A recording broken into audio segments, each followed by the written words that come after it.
It's fantastic to see that.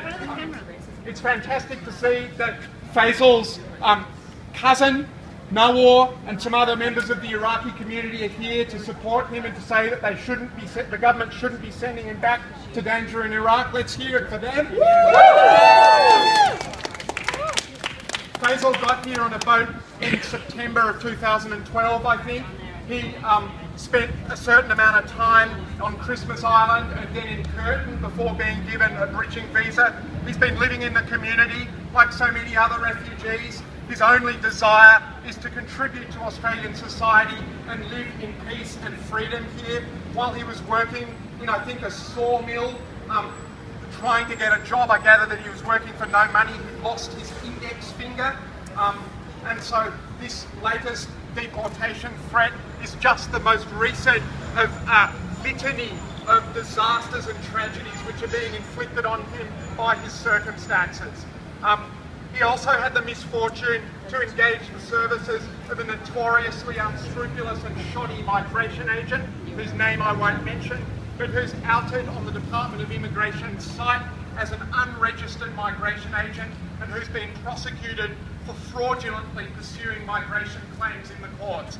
Faisal had the misfortune to get in with this shyster who assured him that his application was being properly dealt with. Faisal has every reason to want to come to Australia. He's a Sunni Muslim. He was born in Kuwait. His brother has disappeared and I've just been told is now known to be dead as a result of extremist violence in Iraq at the hands of the Shias. Suni's wife has been driven into hiding by the same circumstances. As a journalist in the Christian Science Monitor put it just the other day, if you want to live any normal kind of life in Iraq, if you want to go to the market, if you want to go to a mosque, if you want to visit people in their houses, you've just got to accept the fact that you stand a high risk of getting blown up. That's what the situation is like in Iraq, and it's deteriorated sharply in just the last year.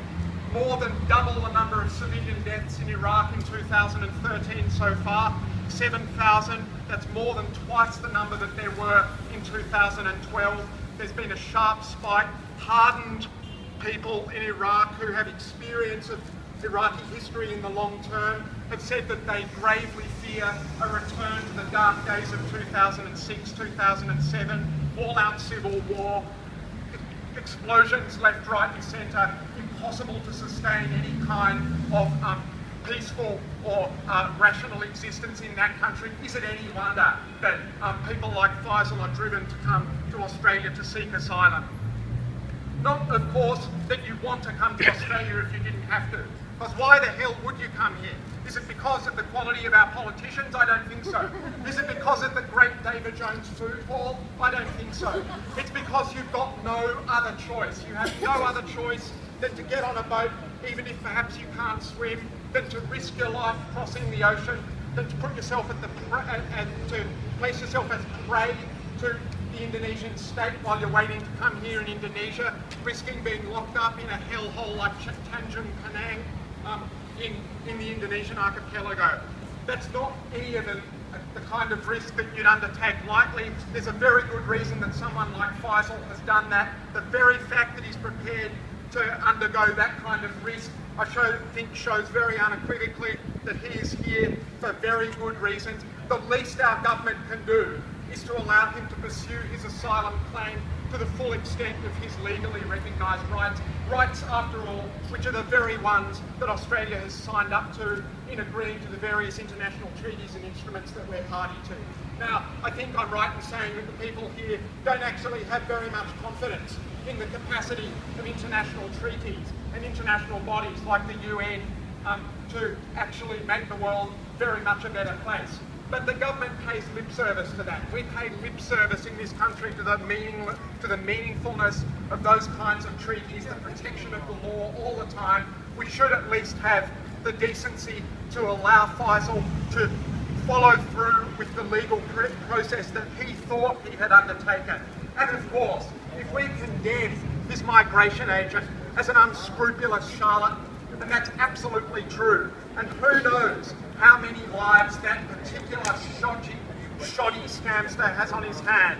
if we reserve extremely unequivocal and damning criticism for him, we need to not allow that to distract us from the real target of our anger, which is that criminal Scott Morrison. That criminal Scott Morrison, that criminal Chris Bowen and Tony Burke and the previous immigration ministers before them, who have consistently violated Australian law and international law, who have consistently left a trail of despair and broken lives behind them, and who sanctimoniously this Christmas, in just a few days' time, in Scott Morrison's case, will be trooping up the Hillsong, will be parading his Christian morality for the world to see, will be standing up with the rest of his congregation at Hillsong, putting his name to the values of Christianity, the values of respect and charity to the downtrodden. And that is a shameful bit of hypocrisy.